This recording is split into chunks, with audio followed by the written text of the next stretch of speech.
Hai guys, kemarin di akhir tahun 2020 gua sempet ngeposting tentang Q&A K-pop di Instagram dan kolom komunitas YouTube gue. Gua meminta followers dan subscriber gua untuk bertanya kepada gua tentang K-pop, tentang hal-hal yang masih bikin mereka penasaran about K-pop gitu. Dan ya, di video kali ini gua akan menjawab pertanyaan-pertanyaan dari Q&A tersebut.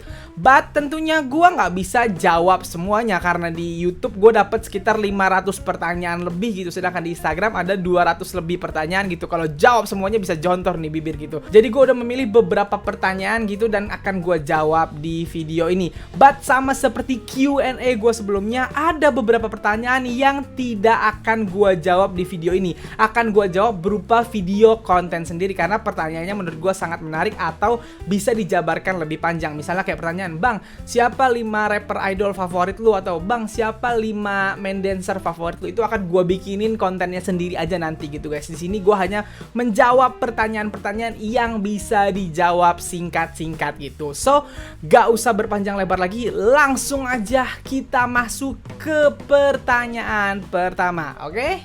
Nih, pertanyaan pertama datang dari Tata Nini Kim. Pertanyaannya, ada sip yang lu suka nggak sih Bang? Gue penasaran banget. Terus kalau ada siapa? Please, pengen tahu banget gitu. Sebenarnya kalau gue pribadi, gue nggak ada ngesip gitu, yang ngesip si A, si B, idol A sama idol B gitu. Tapi kalau misalnya ada postingan di Instagram atau di Twitter gitu, pokoknya di medsos yang ngesipin idol gitu, atau nunjukin kalau idol sama A sama B ini lagi kode-kodean, gue sih seneng aja ngelihatnya gitu. Dan dari segitu banyak sip-sipan yang disip sama penggemar gitu, salah satu yang paling suka gua lihat kalau misalnya muncul gitu, yang paling bikin gue seneng adalah sip antara Jimin BTS sama Seulgi Red Velvet. Tapi sekali lagi gue nggak ngesip mereka loh ya. Gue cuman suka aja kalau ada sip-sipan antara mereka berdua yang dipost di Explore IG, yang gue temuin di Explore IG atau di Twitter gitu. Karena nggak tahu kenapa gue ngerasa lucu aja gitu, dan penggemar yang ngedit video mereka berdua tuh kayak niat banget, kayak gue nontonnya doang kayak percaya gue, jangan-jangan emang beneran nih gitu, saking editingnya itu kayak seolah-olah mereka memang lagi kode-kodean gitu. Dan kadang gue bahkan menyempatkan untuk mencari di YouTube loh tentang kayak Jimin, Seulgi gitu. Cuman buat lihat video-video yang menunjukkan kalau mereka itu ada something gitu, walaupun itu cuman halu ya, nggak pernah terbukti gitu. Tapi itu salah satu sip yang gue suka lihat aja gitu. Tapi sekali lagi, gue tidak nge-sip, tidak memaksa mereka berdua jadian gitu, hanya suka aja lihat postingan tentang sip-sipan mereka gitu. Lanjut ke pertanyaan kedua dari Catherine Situmeang. Bang, mau nanya, apa sih bedanya K-pop idol dengan yang bukan idol kayak Psy, Jessie dan lain-lain? Terus apa bener tahun depan YG mau debutin girl group baru atau cuman rumor doang? Kalau bener kira-kira konsepnya kayak apa ya Bang? Oke, yang pertama dulu yang gue jawab ya. Bedanya idol sama bukan idol. Kalau idol itu dia biasanya bergrup walaupun ada idol solo gitu. Dan ketika debut mereka tuh memang diumumkan sebagai grup idol. Sedangkan penyanyi-penyanyi kayak Psy, Jessie itu debut aja. Dia tuh kayak bahasanya kayak indie-nya gitu. Dan mereka tidak menyebut diri sebagai idol. Perbedaan besarnya di mana Bang? Dari pengelolaan fandom. Biasanya kalau debutnya sebagai idol, maka dia akan mengutamakan fans banget gitu. Grup ini akan mengutamakan fans banget gitu. Agensinya akan mengelola fansnya gitu, karena mereka adalah idol. Sedangkan yang kayak Jessie, Psy ini mereka tidak mengelola fandomnya gitu, makanya fandomnya nggak bisa banyak nuntut ke artis-artis kayak Jessie, kayak Psy, kayak J-Park gitu. Mereka tuh kayak, kalau lu suka gue ya lo dengerin, kalau lo yang nggak suka ya udah sono gitu, nggak usah nuntut gue. Kalau idol tuh enggak, mereka dituntut sama fansnya gitu, karena kulturnya idol kayak gitu. Mereka dibentuk untuk memuaskan hasrat fansnya. Jadi bedanya di situ. Makanya jadi idol nggak enak ya Bang? Iya, nggak enak banget. Harus nurutin apa kata agensi dan apa kata fans. Nah, makanya kalau lo lihat kayak Jessie, Psy gitu lebih bebas hidupnya. Kayak Hyuna sama Dawn tuh tadinya kan idol. Sekarang kan mereka udah keluar dari idol, udah berdua. Mereka bisa pacaran sesuka hati, bisa posting sesuka hati, bisa kayak Jessie nih mau kayak gimana pun, mau ngomong apa juga santai aja gitu. Nggak akan ada fans yang merasa kayak wah lu gini nggak ada gitu. Paling yang gitu cuman haters. Kalau idol kan kasihan, mau ngapain pun ntar fansnya takutnya malah marah sama mereka, malah benci. Udahlah dibenci haters nih idol, dibenci juga lagi sama fansnya kalau bikin salah. Makanya jadi idol tuh bebannya berat. Jadi bedanya di situ. Pertanyaan kedua, apa benar YG akan mendebutkan girl group baru. Ya gue tahu ada banyak banget yang minta gue buat ngebahas, tapi nggak gue bahas. Kenapa? Karena gue nggak tahu sama sekali, gue nggak ngepoin sama sekali untuk girl group terbaru YG ini. Sampai YG-nya yang announce baru gue ntar ikutin. Sebelum itu gue nggak mau ngebahas gitu, karena menurut gue belum kondusif untuk mereka debut sekarang gitu. Karena tau lah sekarang dunia perfandoman di antara artis YG seperti apa gitu. Kalau mereka debut menurut gue cuman akan jadi sasaran empuk buat orang-orang yang suka berkomentar jahat gitu menurut gue. Jadi debut dalam waktu dekat agak horor gitu. Tapi kalau didebutin ya nggak apa-apa juga. Kalau bagus gue pasti suka juga. Konsepnya gimana? Ya namanya dari YG ya pasti DNA-nya nggak jauh-jauh. Ada swag-swagnya pasti gitu. Baru segitu dulu aja, dan gue nggak mau nyebutin lebih lanjut gitu. Jadi buat yang nanya-nanya gue soal Baby Monster, suruh gue bahas, nggak bakal gue bahas dulu ya guys sampai YG-nya yang announce gitu. Kemarin muncul tuh di YouTube video teasernya gitu, itu bohong, itu akun palsu. YG nggak pernah post kayak gitu. Lo liatnya di IG-nya YG aja, di IG official atau di Twitter officialnya. Kalau nggak pernah ada post itu berarti yang di YouTube tuh palsu gitu aja. Oke? Lanjut, pertanyaan ketiga dari Gio Zakia Pratama. Apa tanggapan abang tentang idol K-pop yang lip sync? Nih keren nih pertanyaannya. Jadi gini, gue tuh selalu memisahkan antara karya lagunya sama performance-nya. Gue misahin antara video klipnya sama performance-nya. Jadi misalnya ada idol nih, dia nih ngeluarin lagu bagus menurut gue suka banget lagunya. Gue nontonin MV-nya, gue juga suka misalnya. Gue akan tetap dengerin lagunya, akan tetap nontonin MV-nya. Kalau menurut gue lagunya bagus dan gue suka, gue akan mengapresiasi itu dan gue akan anggap itu bagus gitu. Tapi begitu nonton live-nya, ini beda lagi ceritanya gitu. Gue kalau misalnya siapapun idolnya, termasuk bias gue sendiri misalnya Big Bang gitu, terus gue nonton mereka lip sync, pasti gue matiin. Jadi gue nonton misalnya baru 30 detik, gue lihat ya lip sync, gue matiin, gue ganti, gue cari live yang lain gitu. Karena kalau gue pribadi, gue sangat tidak suka nonton penyanyi lip sync. Buat gue, idol itu penyanyi ya. Kenapa idol itu penyanyi? Karena mereka itu comeback-nya atau debutnya ngeluarin lagu.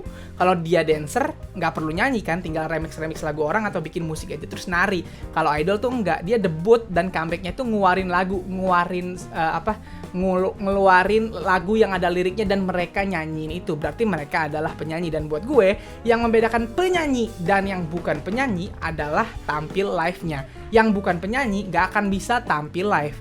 Kalau yang bukan penyanyi bisa nggak bang bikin lagu? Bisa, selama punya produser bagus, selama punya komposer bagus, bisa aja dia nyanyi gitu. Terus walaupun suaranya jelek bisa di efek-efek biar kelihatan bagus. Tapi orang yang nggak bisa nyanyi ini disuruh nyanyi ke panggung live pasti tetap jelek karena dia bukan penyanyi gitu. Walaupun rekamannya bagus, sedangkan penyanyi yang asli dia pasti bisa nyanyiin lagunya gitu. Nah buat gue, karena idol ini buat gue adalah penyanyi, gue pengennya kalau nonton mereka live performance ya live. Kalau mereka lip sync pasti gue ganti. Kalau gue kayak gitu, terserah lo mau suka apa enggak, lu mah tetap suka main lip sync nggak apa-apa, gue nggak maksa gitu. Kalau gue pribadi kayak gitu. Siapapun idolnya, kalau mereka lip sync gue nggak akan lanjut nonton. Gue akan cari live mereka yang lain nyanyiin lagu itu yang tidak lip sync. Tapi gue orangnya husnuzon, misalnya mereka comeback stage pertama, gue buka, oh lip sync, ya udah gue matiin, nggak jadi. Gue nunggu besok lagi di acara musik lain. Pas gue lihat, pas keluar performance mereka di acara musik lain, gue tonton lagi tuh. Ternyata lip sync. Gue nggak langsung suzon. Ntar kalau misalnya minggu depan comeback lagi, gue tonton lagi sampai gue nemu yang nggak lip sync. Selama mereka lip sync, paling gue nontonnya 30 detik doang, gue matiin. Bedain lip sync sama nggak lip sync gimana? Pakai kuping. Lu pasti bisa lihat mana yang lip sync, mana yang enggak. Orang kalau lip sync, apalagi nyanyi sambil nari, pasti kedengeran napasnya sedikit-sedikit. Pasti kedengeran tuh.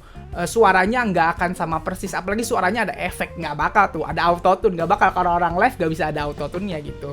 Gue juga, bahkan gue orangnya yang tidak terlalu suka kalau misalnya ada idol yang nyanyi tapi backtracknya itu segede gaban. Jadi idolnya nyanyi nggak nyanyi, suaranya nggak kedengeran gitu karena backtracknya udah kegedean. Itu juga gue nggak nonton. Gue nonton tuh pasti yang live, apalagi live-nya jelas. That's alasan kenapa gue suka banget Big Bang, karena seumur-umur gue nggak pernah lihat Big Bang tampilnya lip sync. Mereka pasti tampilnya live gitu. Itu sepengetahuan gue gitu. Jadi bermasalah nggak gue sama idol lip sync? Nggak, gue nggak bermasalah sama karya dan MV mereka. Gue nggak bermasalah sama kepribadian orangnya. Begitu si idolnya tampil di variety show, bikin konten YouTube, gue akan tetepin nonton gitu. Cuman gue nggak nonton live performance mereka aja karena gue nggak suka yang lip sync gitu. Tapi kalau lu suka sama yang lip sync nggak apa-apa. Karena kalau buat gue lip sync itu Kalau idol lip singin lagunya sendiri cuma nari doang, itu nggak ada bedanya sama dance cover. Dance cover kan juga cuma ngedance doang sama cuap-cuap ya kan. Yang bedain idol sama dance cover adalah idol ini penyanyi, harusnya dia bisa nyanyiin lagunya sendiri gitu. Jadi kalau lo suka sama ngeliat idol yang lip sync, yang penting narinya bagus, gak apa-apa, terserah lu. Kalau gue enggak, kalau gue nonton harus yang live gitu. Pertanyaan selanjutnya dari Sri. Kak, kenapa artis Korea itu keluarganya gak di-up ya ke sosial media? Terus kenapa kalau ada yang ke foto harus di blur gitu? Nah ini yang gue suka nih dari artis Korea. Artis Korea itu sangat menjunjung tinggi privacy gitu. Mereka yang jadi artis, keluarganya bukan artis, jadi nggak usah dibawa-bawa. Mereka kepingin keluarganya itu bisa menjalani hidup seperti biasa orang normal aja gitu. Jadi mereka nggak mau keluarganya diekspos. Banyak banget artis Korea yang seperti itu gitu. Dan bahkan kalau misalnya keluarganya terpaksa masuk kamera atau ke foto, mesti di blur biar orang nggak tahu itu keluarganya gitu. Karena jadi keluarga selebriti itu repot. Kayak di Indonesia, contoh, bapaknya artis, bapaknya bikin salah, anaknya juga dikata-katain. Medsos anaknya dicari terus juga dikata-katain. Padahal yang salah bapaknya misalnya.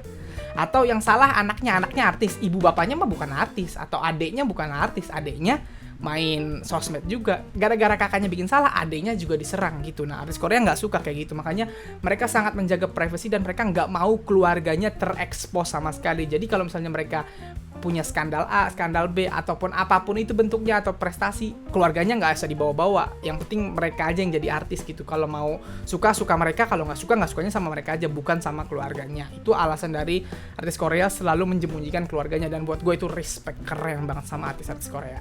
Pertanyaan selanjutnya dari Nabila Nori. Drama favorit yang Bang Isan tonton di 2020. Oke, 2020 sudah berakhir, gue udah nonton sampai akhir. Ada 5 drama nih yang yang bener-bener gue tonton sampai habis dan akhirnya bikin gue suka. Yang pertama adalah Kingdom walaupun tahun ini season 2, tapi sepertinya Kingdom season 2 ini adalah lanjutan dari season 1 yang bener-bener lanjutan, bukan cerita sendiri gitu. Jadi Kingdom nih, lo tonton, yang buat yang belum nonton, tonton di Netflix, bagus banget. Kingdom tentang kerajaan dan zombie, mantap. Terus yang kedua, ekstrakurikuler juga dari Netflix. Itu pertama kali gue mengenal Park Ju Hyun, Baekhyul nih pemeran utama ceweknya, dan gue suka banget drama tentang anak SMA yang jadi mucikari dan keren banget gitu. Terus Startup gue juga suka, walaupun episode 13 ya di review gue bilang nyebelin banget gitu, tapi Startup itu sangat enak ditonton dari awal sampai habis gitu. Dan The World of the Married of course, karena dramanya keren banget, segala teknis itu dramanya itu memang all out dah. Jadi lo harus nonton The World of the Married. Yang terakhir yang gue ikutin tayangnya dari 2020 tapi belum tamat sampai sekarang, yaitu The Uncanny Counter. Itu ceritanya tentang para pemburu roh jahat. Sampai sekarang gue masih nonton. Pemerannya salah satunya adalah Sejong Aoi, Sejong Gogudan. Bagus banget, lo tonton, masih ongoing dramanya. Tuh drama favorit gue sepanjang 2020. Oke, lanjut ke pertanyaan selanjutnya dari SN. Pendapat Bang Isan kalau idol ketahuan dating, lebih-lebih lagi sesama idol gimana? Kenapa sih kayak susah banget buat idol dating? Mereka juga kan manusia biasa. Kalau gue, semua udah tahu kalau gue adalah pendukung garis keras idol pacaran. Karena buat gue, mereka manusia kayak yang lo bilang tadi. Mereka manusia biasa dan mereka butuh cinta. Mereka itu jadi idol di usia kita SMA, di usia kita akhir-akhir SMP, SMA, kuliah. Kalian nih yang sekarang SMA, yang sekarang SMP, yang sekarang kuliah, pasti kebanyakan butuh kan orang yang disayang, kepingin pacaran, kepingin ada yang perhatiin kan. Sama, mereka juga gitu, sama-sama manusia. Makanya gue gak pernah bermasalah sama idol yang dating. Apalagi kalau idol umurnya udah di atas 22, 23. Apalagi kalau seumuran gue, lain-lain 90-an gitu. Mereka udah sangat layak untuk pacaran gitu. Apalagi mereka kan idol, kerjanya stres. Kalau mereka nggak punya orang buat berbagi, kesian hidupnya gitu. Makanya gue mendukung sekali kalau ada idol yang pacaran.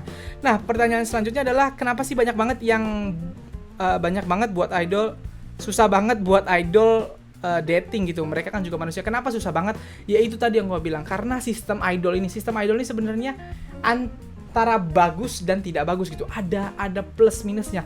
Plusnya adalah karena memang mereka di-create sebagai apa bahasanya ya? Malaikat.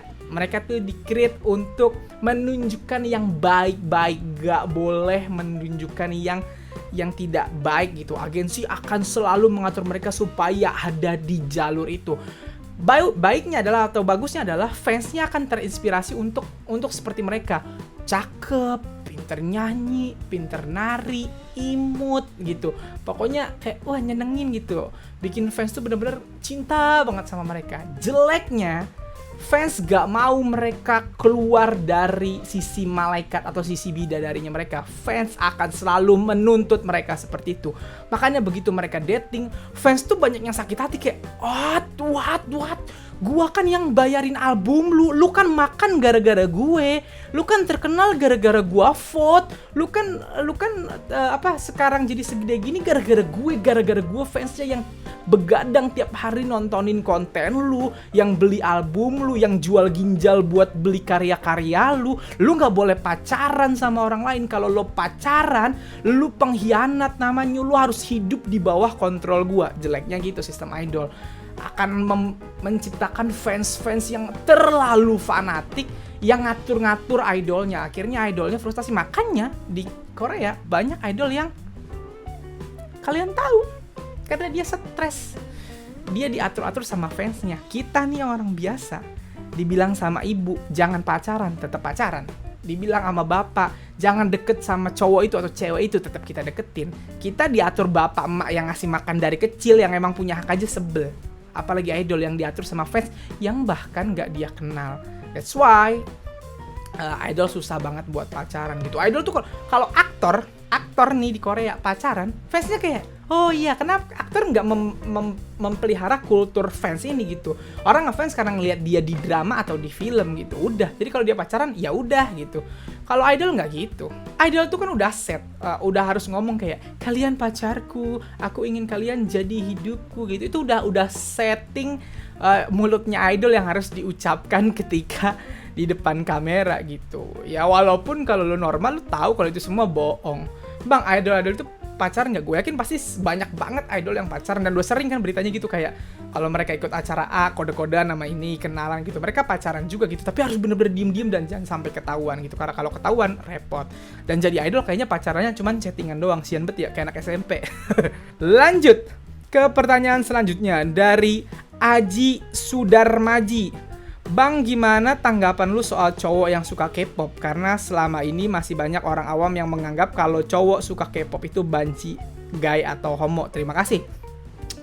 First, gua tidak ada masalah sama banci, gay, atau homo ya. Kalau lo emang banci atau waria misalnya, atau lo memang gay atau homo, ya itu terserah lo aja. Gua nggak akan ngatur-ngatur gitu. But kalau lo bukan salah satu dari kategori itu dan suka K-pop dan dianggap sama orang lain seperti itu, siapa yang nganggep gitu? Mungkin orang-orang di medsos. Kalau orang-orang di medsos jangan dipikirin, kenal juga kagak gitu. Tapi kalau orang terdekat lu, masa iya atau orang-orang di dekat lu bisa nganggep lu gay atau homo tadi atau banci tadi cuman gara-gara lu suka K-pop? Coba lu tunjukin diri lu seperti apa. Kalau orang udah kenal lu kayak gimana, misalnya sosok lu adalah laki banget gitu, gak mungkin suka K-pop malah dituduh seperti itu, gak mungkin. Kalau mereka tahu lu suka cewek, kalau mereka tahu lu punya pacar cewek gitu berkali-kali, atau memang mereka tahu lu suka sama cewek, mau lu suka K-pop apapun itu jenisnya, mereka tidak akan seperti itu gitu. Karena gue tidak pernah dianggap seperti itu, walaupun gue suka K-pop gue suka K-pop dari SMP loh guys, dari 2007 kan gue udah bilang, dari 2007 dari gue SMP, nggak pernah gue seperti itu gitu, nggak pernah ada cewek yang menganggap gue seperti itu karena gue tidak berperilaku seperti itu gitu. But kalau lo memang bagian dari yang tadi, kategori tadi, ya nggak jadi masalah ya, terserah lo itu mah. Tapi kalau buat gue nggak gitu, dan gue nunjukin itu ke orang-orang gitu. Suka K-pop tetap, tapi apakah suka K-pop bikin gue jadi kayak gitu? Enggak gitu. Suka G-Dragon kan laki gitu, gayanya juga laki gitu, nggak membuat gue justru gitu. Dan gue nggak ngikutin. Nah ini yang paling sering mungkin. Kenapa sering diidentikan gitu? Karena ketika lo suka K-pop, lo ngikutin gaya K-pop gitu. Gak mesti suka itu ngikutin gitu, nggak tuh lihat diri lu sendiri cocok nggak. Misalnya kayak gue suka Jidi nih, Jidi rambutnya pink misalnya, tiba-tiba pink, atau rambutnya biru gitu, atau rambutnya ungu gitu, kan gue lihat yang cocok begitu G-Dragon, gue fansnya nggak cocok, kagak mungkin gue ikutin. Tiba-tiba gue pakai rambut pink, nggak gitu. Atau mereka pakai makeup nih kemana-mana, gue nggak pakai makeup. Gue kan orang biasa tinggal di Indonesia. Kalau gue pakai makeup luntur, aneh gitu. Mereka kan pakai makeup untuk kebutuhan panggung karena mereka tampil di panggung, tampil di TV. Gue kan nggak ngikutin mereka gitu. Contohnya seperti itu. Berpakaian juga, gue nggak berpakaian ya sesuai dengan normalnya gue aja nih, kayak gini, kaos, celana jeans biasa gitu, nggak tiba-tiba gue pakai celana jeans pensil gitu biar kelihatan kayak mereka. Terus kalau foto egyo nggak gitu, biasa aja gitu. Jadi kalau misalnya memang lu laki yang straight aja nih, suka K-pop, ya tunjukin tetap lu laki. Selama lu tunjukin, lu nggak akan dianggap seperti itu, yakin gue. Pertanyaan selanjutnya dari Lutfi2912, Bang beri kiat-kiat atau masukan dong buat aku atau kami sebagai K-popers baru supaya tidak terjerumus menjadi fans toxic dan suka warga jelas gitu. Tolong up dan terima kasih. Caranya cuma satu, lu sadar kalau mereka itu cuman manusia biasa gitu. Jadi lu cuman mengidolakan mereka karena karyanya. Itu caranya cuma gitu, tahu atau mengidolakan mereka karena karyanya dan tahu mereka orang biasa. Ketika lu nganggap mereka lebih dari orang biasa atau menabikan, nah lu akan terlibat war karena lu nggak pingin mereka disalah-salahin atau dijelek-jelekin. Misalnya mereka punya lagu, mereka ngeluarin lagu. Nah kan telinga orang beda-beda, ada orang yang anggap lagu ini bagus, ada yang enggak gitu. Kalau lo fans, lo nggak akan bisa tuh membedakan itu kalau lo jadi fans yang fanatik. Lagu mereka jelek pun lo akan tetap bilang bagus karena lo udah fanatik gitu. Ini yang bikin war biasanya. Lo nggak mau atau nggak bisa terima kalau dia dianggap kurang sama orang lain atau sama fans lain gitu. Padahal kadang-kadang memang kurang, tapi nggak mau terima itu, akhirnya lu war gitu. Dan hal-hal kecil pun akhirnya lu jadiin masalah dan akhirnya berantem. Caranya gimana? Sadar kalau mereka orang, udah gitu aja. Lu suka mereka karena karyanya, lu nggak akan ikut war. Kayak gue nih, ada yang bilang, Big Bang anggotanya tua-tua. Memang tua, kata gue. Umurnya udah 30 lebih semua, orang udah pada kelar wamil gitu. Atau, Big Bang terkenalnya dulu doang. Ya memang, dulu 2015 terakhir terkenal, 2016, 17, abis itu kan wamil. Ya lagi nggak terkenal sekarang, orang lagi wamil gitu. Karena gue tahu mereka manusia biasa. Gue nggak perlu ngeladenin orang-orang kayak gitu, santai aja. Pertanyaan selanjutnya dari Fikri Wira. Bang, menurut lo grup-grup underrated tahun ini kayak Oh My Girl bisa nggak bertahan di tahun depan? Oh My Girl underrated tahun ini, Oh My Girl gede banget. Kalau bisa, apa yang harus dilakukan agensinya untuk mempertahankan hal itu? Kalau dilihat Oh My Girl sendiri tahun ini sangat cemerlang. Ya benar. 2 lagunya sangat booming dan digitalnya sangat tinggi. Terus para membernya jadi laris di variety show Korea. Gimana pendapat lo, Bang? Ya, Oh My Girl sekarang lagi tinggi nih ya. Lagunya juga ada yang juga cukup meledak tahun ini. Padahal Oh My Girl udah grup yang lumayan tuh perjalanannya gitu. Terus caranya untuk mempertahankan itu cuma satu, lagu. Jangan sampai mereka terkenal cuma gara-gara 2 lagu ini. Begitu rilis lagu selanjutnya, lagunya turun banget atau nggak disukai orang-orang. Itu pasti akan populer, mereka akan ikut turun. Ada banyak grup kayak gitu yang hit di satu lagu, abis itu nggak bisa maintain atau mempertahankan itu, terus akhirnya karirnya turun gitu. Jadi yang harus dilakuin agensinya adalah menciptakan lagu-lagu yang bagus terus sama buat mereka gitu, sehingga karirnya bisa naik terus. Kalau lagunya abis ini jelek atau tidak sesuai dengan kebanyakan manusia Korea atau K-popers suka gitu, pasti akan turun karirnya, udah pasti itu. Jadi caranya adalah menciptakan lagu yang bagus terus gitu. Pertanyaan selanjutnya dari 42 Live. Gimana pendapatmu tentang fans yang suka boy atau girl group karena visual bukan karena musiknya? Nggak apa-apa, itu hak. Suka sama boy band dan girl band atau boy group dan girl group karena visualnya bukan karena musiknya, itu hak dan sangat boleh gitu. Cuman kalau gue nggak bisa gitu. Jadi walaupun dia ganteng banget, musiknya menurut gue nggak enak, nggak ngefans aja, biasa aja gue pasti gitu. Tapi kalau walaupun dia nggak ganteng-ganteng amat atau nggak cantik-cantik amat, tapi lagunya enak, karyanya bagus, gue pasti suka gitu. Dan bedanya orang yang ngefans sama karya sama orang yang ngefans sama muka biasanya gitu. Karena kalau lo ngefans muka, pasti akan muncul tiap tahun tuh akan muncul grup baru, anak yang lebih muda, yang lebih ganteng gitu. Dan kalau ganteng kan pasti ada bosennya, atau cakep atau cantik kan ada bosennya. Ketika lo ngefans karena mukanya, lo akan ada bosennya tuh ngeliat dia. Dan ketika ngeliat orang baru yang ganteng banget, lo akan pindah. Nah jadi fans-fans yang ngefans karena visual biasanya nggak setia, akan pindah-pindah. Tapi kalau ngefans karena karya, biasanya stay gitu, karena nggak akan berubah. Karya kan nggak bisa jadi jelek, karya tuh mau sampai kapanpun nggak bakal bisa jadi jelek. Makanya gue ngefans Big Bang dari udah 13 tahun nggak ganti-ganti, bias nomor 1 pasti tetap Big Bang, karena yang gue fans dari Big Bang itu adalah karya mereka itu buat gue sampai sekarang adalah masih yang terbaik, nggak bisa dikalahin sama siapapun gitu. Itu contohnya. Jadi ya boleh nggak bang ngefans sama karena visual, ya nggak apa-apa, itu hak lu, terserah lu gitu. Cuman jeleknya gitu. Kalau bisa kalau ngefans karena visual, ya sama dia terus, anggap visual dia paling ganteng terus atau paling cantik terus, jangan sampai begitu ada grup baru oleng. Nah gitu bedanya di situ gitu. Lanjut, pertanyaan selanjutnya dari Treasure Maker. Cara ikut audisi kayak mana? Terus kalau kita ikut audisi di Indonesia terus lolos, pastinya di Korea masih banyak peserta. Nanti kita bisa tereliminasi nggak? Please jawab. Cara ikut audisi ya gampang. Kalau misalnya agensinya bilang buka audisi atau open audisi misalnya di Indonesia, ya tinggal ikut aja, lu daftar, datang deh. Ntar kalau diterima, ya lu diadu lagi di Korea. Nah pertanyaan kan tadi, di Korea kan ada peserta lagi, lu akan tereliminasi nggak? Ya iyalah pasti. Kalau lo jelek, lo pasti dieliminasi, dipulangin lagi ke Indonesia, nggak debut. Makanya jadi idol K-pop tuh susah banget. Apalagi kalau lo trainer di agensi-agensi besar kayak SM, JYP, YG, Big Hit sekarang misalnya.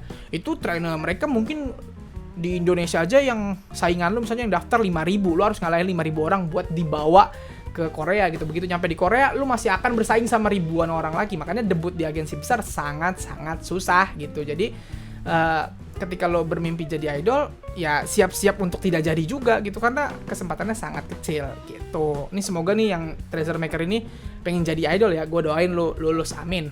Lanjut dari Romasta Panjaitan. Bang, menurut lo apakah K-pop kedepannya bakal mendunia atau pelan-pelan bakal meredup? Nah, ini pertanyaan menarik banget. Menurut gue K-pop bakal tambah mendunia. Gue belum lihat akhirnya K-pop.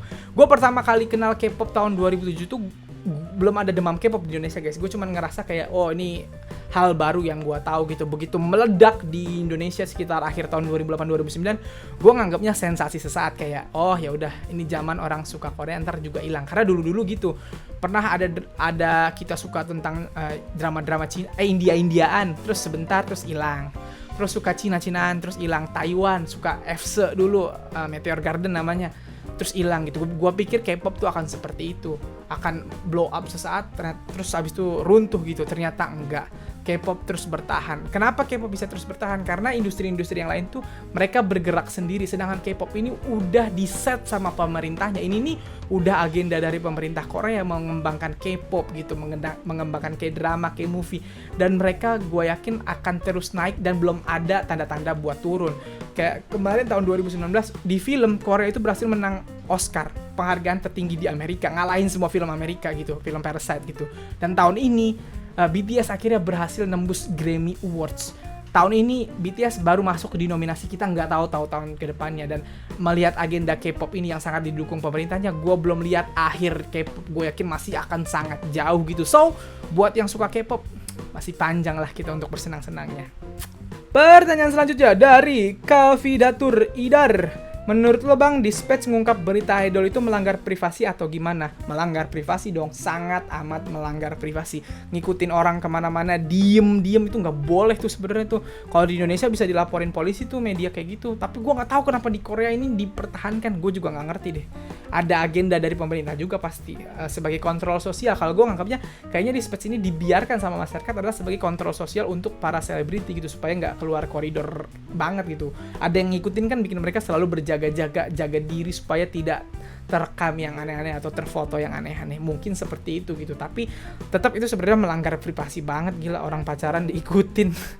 Gue sih kesel. Pertanyaan selanjutnya dari Nickname. Kak, menurut lo suka salah satu idol K-pop itu harus tahu sejarah atau seluk-beluk K-pop juga nggak? Soalnya sekarang banyak banget yang suka satu idol aja tapi nggak tertarik buat kepoin K-pop keseluruhannya. Bagus juga nih pertanyaannya. Suka K-pop itu harus suka atau harus tahu sejarah K-pop? Enggak.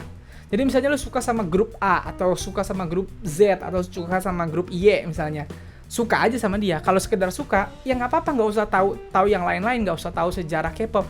Cukup suka, cukup dengerin lagunya, tontonin MV-nya. Kalau mereka comeback, beli albumnya. Kalau mereka konser, beli tiket konsernya misalnya. Cukup seperti itu, nggak perlu tahu apapun tentang K-pop, nggak perlu tahu sejarah K-pop, nggak apa-apa gitu. Tapi beda ceritanya ketika lu sudah mulai ke tahap bersuara, protes, ngedebat idol lain, ngedebat fandom lain, itu lu mesti tahu sejarah K-pop dulu gitu. Jadi beda ya, kalau lu cuma sekedar suka sama grup A, grup B, ya suka sama dia aja, nggak usah paham amat sejarah K-pop, biarin aja gitu. Tapi begitu lu udah ngedebat, udah sok-sok bersuara, lalu harus tahu dulu apa sejarahnya seperti apa supaya lu nggak malu-maluin gitu. Karena ketika lu taunya cuma satu grup ini terus lu ngedebat grup lain atau ngedebat something yang ada di K-pop, kan lu jadi malu-maluin karena yang lu tahu cuma satu. Padahal K-pop tuh luas besar gitu. Dengan tahu sejarah K-pop, lu jadi nggak malu-maluin atau jadi minimal punya pemahaman atau punya pemakluman terhadap sesuatu. Contoh, misalnya lu adalah fans dari Twice, Once misalnya. Terus lu bertanya-tanya, kenapa sih JYP ini tidak ngasih personil Twice ini solo, atau tidak dikasih promosi solo, atau bahkan tidak dikasih akun Instagram pribadi masing-masing. Kalau cuma ngelihatnya sebagai fans Twice yang nggak tahu sejarahnya JYP, lu pasti akan marah aja kayak JYP ini jahat, sedangkan grup-grup lain dibiarin bikin Instagram sendiri personilnya gitu. Tapi kalau lo tahu JYP, lu mungkin akan punya pemakluman. Entah lu setuju apa enggak, tapi lu akan punya pemakluman. Kenapa Twice itu dibeginin banget sama JYP, dijaga banget begini sama JYP? Karena JYP punya sejarah yang kurang bagus ketika ada girl grupnya yang solo sendiri-sendiri atau jalan karir sendiri-sendiri. Sebelum Twice itu JYP punya namanya Miss A. Miss A ini masing-masing personilnya, dia 4 orang gitu, masing-masing personilnya, salah satunya Suzy itu banyak kegiatan sendiri-sendirinya gitu selain comeback sebagai grup gitu. Dan akhirnya popularitasnya benar-benar timpang. Suzy meninggalkan temannya yang lain gitu, dan akhirnya grup Miss A ini yang tadinya awalnya bagus, grup keren gitu, lama-lama diingat orang sebagai Suzy DKK doang gitu, dan akhirnya popularitasnya timpang gitu. Nah itu kayaknya jadi pembelajaran telak buat JYP gitu, karena akhirnya Miss A ini tidak perpanjang kontrak dan akhirnya semuanya keluar dari JYP gitu. Nah karena itu JYP kayak punya apa ya, tidak mau mengulangi kesalahan yang sama ke Twice gitu, dan akhirnya mereka menjaga Twice as a group mulu gitu, supaya mereka terkenal sebagai Twice sebagai bener-bener grup gitu, nggak ada yang lebih terkenal dari yang lain. Itu contohnya, dengan lu tahu sejarah K-pop atau sejarah agensi dari grup lu jadi tidak terlalu atau minimal punya pemakluman dari apa yang diputuskan gitu ketika ngedebat sesuatu. Atau misalnya lu ngedebat kayak gini, misalnya lo fans artis YG, terus lo marah, bias gua di comebackinnya setahun sekali gitu. Ya mungkin lo marah gitu, tapi ketika lo tahu, oh ternyata dulu Big Bang di comebackinnya 3 tahun sekali, nah kan lo jadi punya pemakluman kayak, oh emang gini agensinya, terlepas dari lo marah apa enggak gitu. Atau lo ngerasa, bias gue nih, karena lo suka satu grup misalnya, bias gue nih yang ngebawa K-pop kemana-mana, akhirnya terkenal nih, sampai ke Indonesia juga terkenal. Ketika lo taunya grup itu doang, ya lo akan mikirnya grup itu yang ngebawa ke Indonesia. Padahal gue kenal K-pop dari 2007, gue kenalnya gara-gara Big Bang Super Junior. Bias lo baru debut bahkan mungkin di 2011-an ketika gue udah kenal K-pop jauh gitu. Padahal yang ngebawa K-pop ke Indonesia bukan bias lo, tapi karena lo taunya bias lo doang, lo akhirnya bilang, bias gue nih yang bikin terkenal gitu. Itu karena nggak tahu gitu. Jadi sekali lagi, kalau lu cuman suka doang, nggak perlu tahu tentang sejarah K-pop, nggak perlu tahu tentang K-pop secara keseluruhan gitu. Tapi begitu lu udah mau bersuara terhadap sesuatu di K-pop, ya lu harus tahu dulu sedikit-sedikit sejarahnya supaya pengetahuan lu jadi luas, supaya lu kalau ngedebat itu ada fondasinya gitu. Pertanyaan selanjutnya dari Ali Goli 1406. Bang, pengen tahu prediksi lu, apakah BTS akan menang Grammy? Menurut prediksi lu aja bang. Nggak tahu kenapa ini bukan prediksi, gue punya firasat gitu BTS bakal menang. Nggak tahu kenapa. Karena Perset kemarin berhasil menang di Oscar, gue punya semacam rasa percaya diri BTS dengan Dynamite-nya ini akan menang di nominasi yang didapatkan BTS di Grammy ini gitu. Minimal karena mereka cuma masuk 1 nominasi, mereka bisa dimenangkan di situ. Prediksi gue aja menang. Gak tahu kenapa, gue pede banget. Walaupun gue juga suka banget Justin Bieber, dan Justin Bieber, intentionnya Justin Bieber tuh 1 nominasi sama Dynamite-nya BTS ini gitu. Tapi gue kayaknya merasa kans BTS menang tuh lebih tinggi. Kenapa? Gak tahu. Pirasat aja gitu. Jadi ya itu. Gue sih kalau BTS sampai menang, itu sejarah banget, dan gue sangat menunggu BTS. Ayo please, Pride of K-pop BTS. Mantap. Pertanyaan selanjutnya dari Blan CF165. Sebenarnya ingin lebih jadi bahan diskusi sama Bang Isan sih, hehehe. Selama Bang Isan mengikuti K-Entertainment, gimana pendapat Bang Isan terhadap cara kerja K-Entertainment atau industri hiburan Korea? Terus gimana cara kita sebagai fans atau penikmat bersikap demi kesejahteraan para pelaku industri hiburan sekarang dan kedepannya? Karena aku yakin kita, fans atau penikmat juga merupakan bagian penting dari circle industri ini. Pertanyaanku ini sebenarnya berangkat dari banyak berita sedih yang muncul dari mereka beberapa tahun belakangan ini, Bang. Maaf kalau berat, hehe. Thank you, Bang. Oke. Ini pertanyaannya mantep banget. Cara kerja industri K-pop itu gimana? Semua industri entertainment tiap negara itu pasti ada kekurangan dan kelebihannya, guys. Dan melihat entertainment Korea sebesar ini, tentunya mereka punya banyak kelebihan. Etos kerjanya, mereka mau modal dari apapun, film, K-drama, mereka tuh rela mengeluarkan miliaran untuk satu episode doang gitu. Di Indonesia mana ada yang mau kayak gitu untuk dramanya gitu. Untuk MV mereka rela ngeluarin miliaran, triliunan, syuting beda-beda negara cuman buat satu MV gitu. Jadi kalau untuk kemampuan bekerjanya sangat amat menurut gue banyak positifnya. Negatifnya karena di Korea itu persaingan itu sangat kuat gitu, dan orang Korea itu etos kerjanya gitu, kalau lo kalah ya lo tamat gitu, lo harus berusaha untuk jadi pemenang. Jeleknya gitu, akhirnya banyak orang yang kalah dan menyerah dan akhirnya gitu. Dan karena tuntutan terhadap kesempurnaan, karena mereka berlomba-lomba untuk menjadi yang paling bagus, yang paling sempurna, karena ada tuntutan besar itu, akhirnya ya itu tadi juga gitu, orang yang merasa terlalu tertuntut dan tidak kuat menahannya, akhirnya ya kalian tahu lah gitu. Jadi positif negatifnya seperti itu gitu. Dan kita sebagai fans, yang positifnya kita tiru gitu, tapi yang negatifnya jangan kita tiru. Walaupun kita tahu ada negatifnya, hindari negatifnya atau jangan pandang negatifnya, fokus ke positifnya aja. Ikutin etos kerja mereka, ikutin gimana mereka kalau bikin sesuatu tuh pol-polan, bener-bener kerja secara bagus gitu. Lihat kalau mereka tuh kalau tampil bener-bener di konsep, lihat kalau mereka bikin drama tuh naskahnya bener-bener dipikirin, syutingnya bener-bener dipikirin, tempatnya, settingnya, actingnya, semuanya itu yang tetap dipikirin gitu. Untuk rasa bersyukurnya, untuk tuntutan terhadap kesempurnaannya jangan kita tiru gitu. Dan untuk mendukung kemajuan dari industri K-entertainment adalah sebagai fans adalah dengan menghargai dan mengapresiasi mereka dengan cara-cara yang legal tentunya. Kalau lo nonton film, tonton di bioskop. Kalau mereka ngeluarin film, tontonnya di bioskop atau beli kasetnya. Kalau nonton drama, usahakan nontonnya dari platform streaming yang legal. Kalau lo nonton video musiknya, ya tontonnya di YouTube gitu. Terus kalau misalnya mereka ngeluarin album, ya kalau punya uang beli albumnya. Kalau mereka konser, ya beli tiketnya gitu. Itu caranya adalah dengan mendukung secara legal gitu. Ini sekarang kan lagi COVID, semua serba susah. Kalau idol lo konser online, jangan minta link haramnya gitu, karena itu merugikan. Itu namanya lo nyolong dari bias lu udah latihan setengah mati demi mempersembahkan yang terbaik buat lo fansnya, lu nyolong, kan salah kan gitu. Makanya caranya adalah dengan itu, menghargai, caranya dengan membeli atau membayar secara legal untuk kemajuan mereka gitu. Itu sebagai fans. Pertanyaan terakhir datang dari MRSL Putri _22.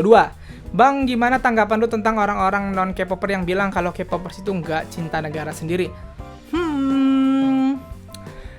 Tiap orang beda-beda. Jadi gue nggak bisa bilang enggak gitu. Kalau lo bilang mayoritas K-popers gak mencintai negara sendiri, gak bisa, karena lo gak kenal pribadi orangnya. Mungkin memang ada K-popers yang begitu ditanya tentang keindonesiaan, tentang apa yang terjadi di Indonesia, bahkan ditanya tentang Pancasila, nggak apal mungkin. Dia taunya malah tentang K-pop doang. Ya mau diapain orang kayak gitu, itu salah orangnya gitu. Tapi gue punya banyak teman K-popers dan mereka aware banget sama Indonesia. Mereka tahu apa yang terjadi di Indonesia sekarang, misalnya apa yang jadi isu politik misalnya, atau isu alam, atau sesuatu yang butuh diangkat gitu. Mereka berkarya buat Indonesia walaupun mereka suka K-pop, misalnya seperti itu. Tapi mungkin memang ada beberapa yang taunya K-pop doang, karena dari kecil, dari SD kali nontoninnya K-pop doang sampai SMA. Begitu ditanya tentang Indonesia, tentang apa, nggak tahu apa-apa gitu. Bahkan mungkin ditanya ibu kota negara, tidak tahu. Mungkin seperti itu gitu. Jadinya ya mau diapain gitu. Tapi kalau lo ngomong K-popers itu tidak cinta negara sendiri, ya enggak. Dan ya buat K-popers, gue harus kasih tahu bahwa walaupun lo suka K-pop, sesuka-sukanya lo sama K-pop, negara tetap nomor satu. Itu yang harus lo yang harus kalian tanamkan. Negara tetap nomor satu. Kalau misalnya doang, contoh doang ya, amit-amit, tapi misalnya suatu saat Indonesia perang lawan Korea Selatan atau musuhan sama Korea Selatan, ya gue yakin K-popers akan menjauh dari Korea sih. Menurut gue akan seperti itu. Kita akan tetap balik sama negara kita gitu, karena kita kan suka sama K-pop, suka karena mereka bikin MV, suka karena mereka main drama, suka karena mereka main film gitu.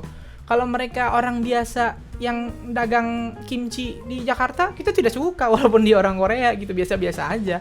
Nah, jadi yaitu untuk fans K-pop, fans K-drama semuanya, negara tetap nomor 1 gitu. Belajar tiru yang baik-baik dari K-pop untuk apa? Untuk memajukan negara sendiri, bukan untuk memperkaya negara orang doang gitu. Jadi ya, kalau lu dibilang tidak cinta negara karena suka K-pop, tunjukin kalau lu cinta negara. Jangan malah kesel-kesel doang, nggak ada gunanya. Tunjukin kalau lu walaupun suka K-pop, lu juga cinta negara dengan berkarya atau give something buat negara lu begitu. Oke? Nah, itulah seluruh pertanyaan yang ingin gua jawab di video kali ini. Gimana? Lumayan panjang ya guys. Sorry ya agak panjang karena pertanyaannya memang bagus-bagus nih, banyak gitu. Semoga pertanyaan-pertanyaan tadi cukup mewakili apa yang selama ini masih kalian pertanyakan tentang dunia K-pop maupun K-entertainment-nya sendiri gitu. Dan ya, semoga tahun 2021 ini dunia akan lebih baik, K-pop akan lebih baik lagi juga. Dan ya, sekali lagi gue nggak bosan-bosan ngomong ini, semoga pandemi habis dan kita bisa nonton konser lagi, mereka bisa konser beneran lagi ke Indonesia gitu. Yang K-movie bisa bener-bener tayang lagi di bioskop. Gua kangen nonton film Korea di bioskop gitu. Untuk K-drama, karena K-drama tidak terlalu terganggu, semoga K-drama berjalan dan tahun ini K-dramanya bagus-bagus. Amin, itu semoga banget itu. Sekali lagi, untuk K-popers, semoga tahun ini tahun yang baik buat kita. Nah guys, segitu aja video gua kali ini. Kalau suka video ini silahkan like dan share ke teman-teman K-popers lu. Kalau mau kenal gua, lu bisa follow gua di Instagram. Dan kalau belum subscribe channel gua, silahkan di subscribe. Sekian dari gua, bye.